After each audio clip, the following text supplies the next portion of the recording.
me ask you people, do you like drinking games?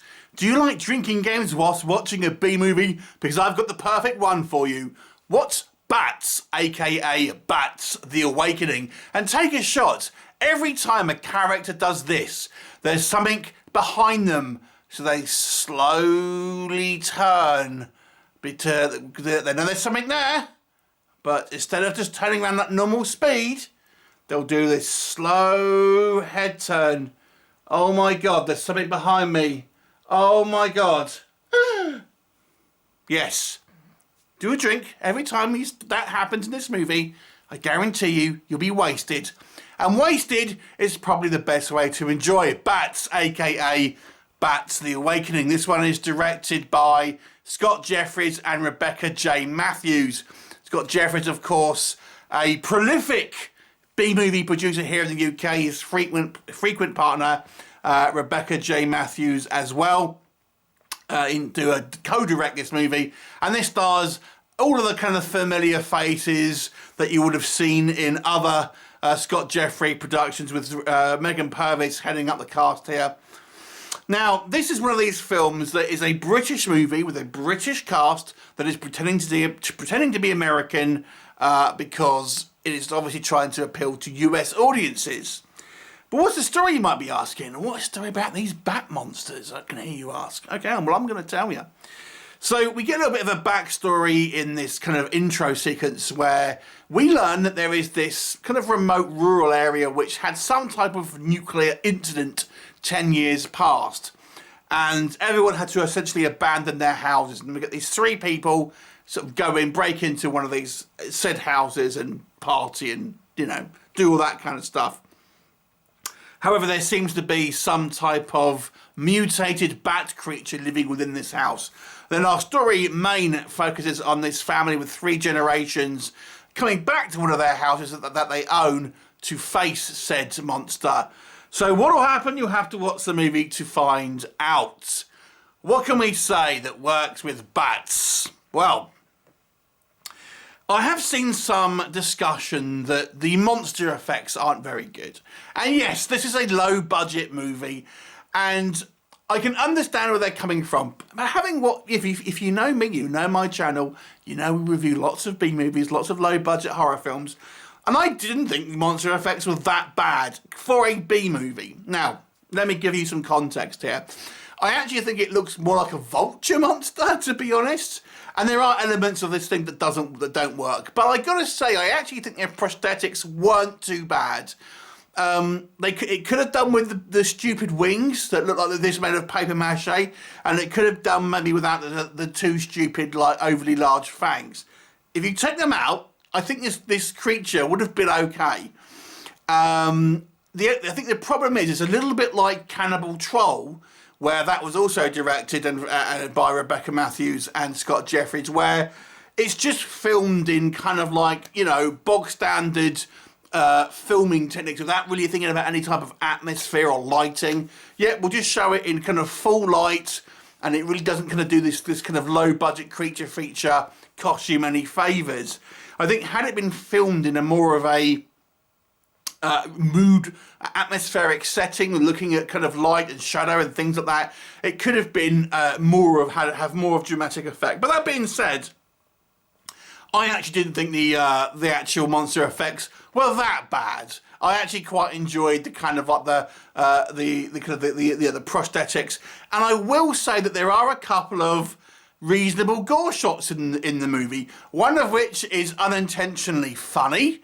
But I appreciated the attempt at some practical kind of gore here that was quite good. There's one which is actually very good. It involves this kind of this arm kind of dissolving. I thought that looked pretty strong. But there's another scene which I won't spoil for you. But it's I enjoyed it, but it's a little bit silly. But nonetheless, I kind of enjoyed the practical effects here. I've got to say, I thought the actual music was actually used to good effect in this movie. Scott Jeffries' production, I don't tend to really notice the music score that much, but in this case, I actually thought it did actually help to kind of elevate the kind of the material at some point, at some points through the movie as well. And the idea of having a bat-like creature, which isn't really a vampire, I think was interesting. There's not actually many bats in the movie. We just get this kind of like this creature, but nonetheless, I think it looks more like a vulture creature. To be honest, I would have maybe lent in that aspect, but nonetheless, you know, I think the idea is interesting, and you know, it's not maybe not particularly original. And this kind of old school, this old-fashioned kind of house, I think, does look kind of suitably kind of gothic and all that. However, where does this movie fall down? It's just a typical low-budget, quickly made B movie with minimal effort, minimal prep, and minimal attention to detail. So, can I give you any more context on that? Of course I can. Of course I can. Okay, so the actual film has very little plot in it. I always think with films like this, when it says written by, and I thought, written by? I mean, it's just, there's no real plot in this film. It's just people come into a house and there's a monster there, and then they try and get away. That's basically it. And with such a kind of a minimal plot, you're thinking, wow, this would be great as a short film, because how are you going to stretch this out? Oh boy, do they stretch it out. We have long scenes of kind of like, of dramatic moments, let's just put that in air quotes, where we don't have to kind of have much kind of going on. Because they're using practical effects more than the CGI here, unlike with other Scott Jeffrey productions, you do see more of the monster maybe than you would normally. But nonetheless, the movie feels very kind of stretched out with, like I say, the absolute barest of minimums of plot here. It's just people getting chased around a house by a monster. That's basically it. It's like, was this, when it was written, quotes, on the back of a cigarette packet, I'm thinking. So yeah, the plot is practically non-existent. I've already kind of mentioned some of the issues with the actual practical makeup itself. Like I said, I actually still kind of enjoyed it, and this reminds me so much of Cannibal Troll, because a lot of the same issues I have with that film, I also have with this. But you know, it's like the way I actually still like the actual prosthetics itself to a point. But there are elements here, like I said, these wings, take them off. They're completely impractical. It doesn't act like a bat. It somehow dissolves its victims like a fly, like you do in like the Brundle fly and things. But don't know why that's there. It's the wings are essentially useless. I don't know why they're like always kind of like open in a kind of when it's walking around, things like this. It's just not practical. Let's talk about the accent. So British movie with a British cast, but they're putting on these American accents. And this production company have done this a few times. I remember watching one called Pet Graveyard, which is obviously a mockbuster of Pet Sematary, and again it was just awful. And I would say here the acting is hampered by these kind of false American accents. Some fare better than others, I'll say that, but I think it's putting unnecessary kind of weight on the actors, and who already probably don't get much of rehearsal times, and the acting is kind of the acting is kind of just the same kind of standard you would see in these films. But like I said, I think the direction to the actors is poor, and the amount of times, as I say, you get that cliched, you know, turning their head at a slow pace, and these god awful American accents. This was not the actors' decision, I would say. This is how they were directed. So Scott Jeffries, you know, he produced a movie called Medusa, which is directed by a different guy, Matthew B.C., who actually did a pretty good job, I think, with the dramatic elements here. Get him to do these movies. Get him to direct them if you want to knock them out. I think he'll do a better job.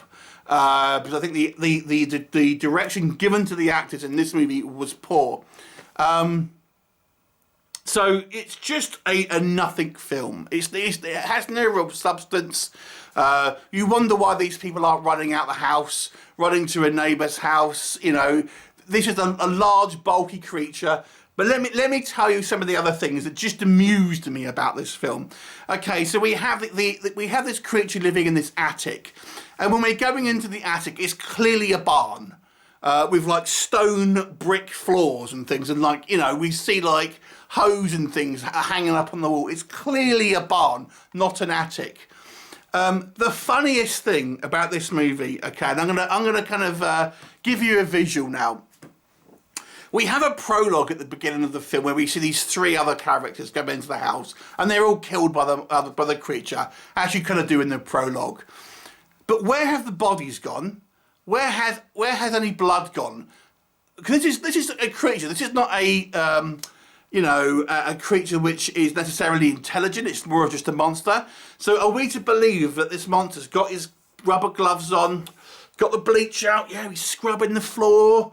Get rid of all this blood, because, you know, these people are going to come into the house, the same house later on, and there's going to be no evidence that there is any type of people getting killed there. I mean, I can maybe accept the bodies are somewhere in the attic, something like that. But there will still be blood or something like that. No, it's all gone. It's all clear.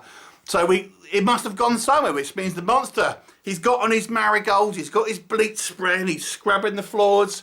There has that a visual for you. It's just the attention to detail in these things, like I've said. So it's a quickly slapped together movie. It's kind of fun if you're drunk. Have that drinking game. I'm telling you, you'll enjoy the movie a whole lot more. As it stands, I'm going to give it a 3 out of 10. Have you seen it? What did you think of it? Leave me a comment, and I'll look forward to seeing you next time. Bye for now.